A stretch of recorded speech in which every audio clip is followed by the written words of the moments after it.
Hey everyone, and welcome back to Utility Sports. Today, we're going to be talking about the Philadelphia Eagles and their new starting quarterback, Jalen Hurts. Today, head coach Doug Pederson named Jalen Hurts his starting quarterback. Obviously, this comes off the tails of what we saw Sunday, in which Jalen Hurts replaced Carson Wentz in the second half of that game.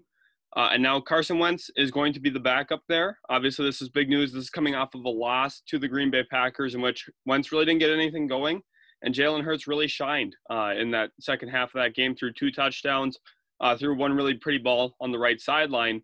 And now you're looking at the Eagles with a new starting quarterback in Jalen Hurts. And this is really partially dependent for Doug Pederson on, protecting his job.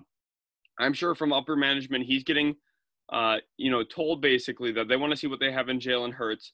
Carson Wentz hasn't been working. They're 3-8-1 on the year after the loss of the Packers.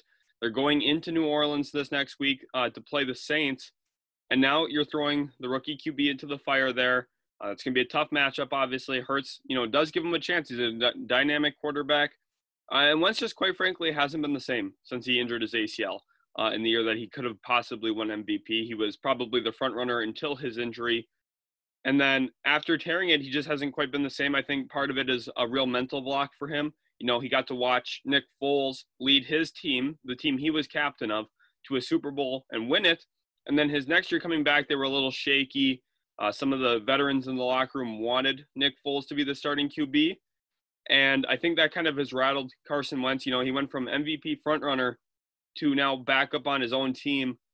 It's quite a dynamic or quite a large drop-off there between those two things. And I think Wentz possibly just needs to get out of Philadelphia.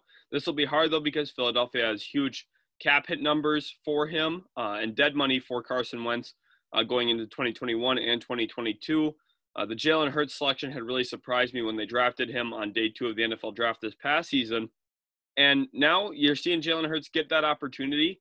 I think he's a good quarterback. I didn't think it was surprising based on his talent. I think it was more surprising based on the fit with Wentz already being there, but clearly they have not been confident. Wentz management has not been. Despite paying him, they went in another direction with Jalen Hurts now, and we're going to see what Hurts can really bring on Sunday against New Orleans. And it'll be interesting, Hurts has gotten to play a little bit. He looked really good the last time he played. Most of the time, though, he had been playing with Wentz on the field. So as his first start in the NFL, we're not expecting any Carson Wentz snaps, not Wentz to be on the field very much. And now we're seeing Hurts really take that starting job. And hopefully he does well for the Eagles. They've been really shaky this year at 3-8-1, like I mentioned. And I think they could be really benefited by some more stable quarterback play.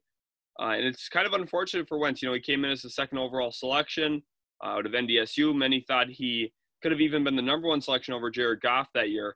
And now you're looking at him even losing his own starting job in Philadelphia to a second-round selection this past year and a rookie QB. Obviously, I hope it works out for the Eagles one way or another, but it'll be something definitely interesting to monitor. And if you guys are new to our channel, make sure to hit that subscribe button. We'll be posting more content every single day for you. You guys have a nice one now.